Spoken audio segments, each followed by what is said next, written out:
Hi everyone, welcome back to my channel. Today we are going to study medical terminology. If you are preparing for the CPC exam, mastering medical terminology is absolutely essential. It forms the foundation for accurate coding. It also helps you navigate complex medical records with confidence. Today we'll focus on medical terminologies related to integumentary and musculoskeletal systems. And in the future videos, I'll be covering medical terminology for all body systems. So make sure to like this video and subscribe to my channel to stay updated on new lessons.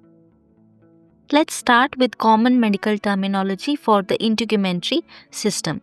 Here there is root word and the meaning.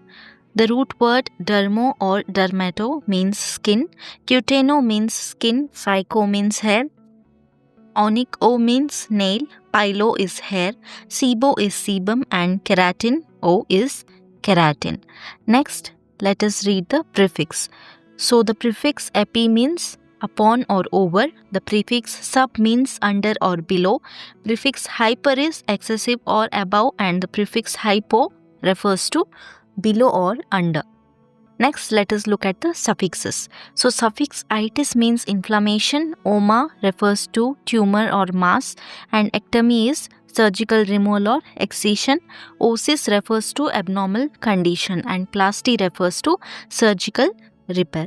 So we check the prefix, suffix and root word for integumentary system.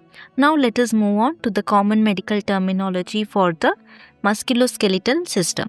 So here are the root words and their meaning. Osteo means bone, arthro refers to joint, chondro refers to cartilage, myo is muscle, tendo or tendon refers to tendons, and ligamento is ligament, spondylo refers to vertebrae.